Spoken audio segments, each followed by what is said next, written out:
জীবনে চলতে গেলে আপনার বন্ধুর অভাব হবে না। যখন আপনার পকেটে টাকা থাকবে, আপনার অনেক বন্ধু থাকবে।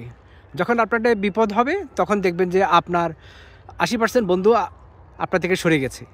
তখন আপনি দেখবেন যে বন্ধুত্ব কাকে বলে।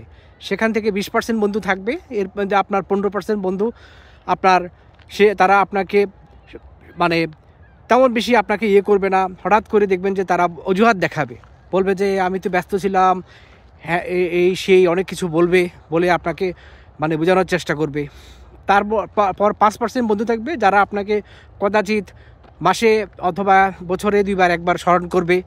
এরপর এই বন্ধুগুলা তারপর আপনার মোটামুটি মানা যায়। কিন্তু কিছু বন্ধু থাকবে 1 থেকে 2% যারা আপনাকে ব্যস্ত সময় এবং অথবা ব্যস্ততা না থাকলেও তারা আপনাকে স্মরণ করবে, অন্তত একটা মেসেজ দিয়ে হলেও আপনাকে খবর নেবে।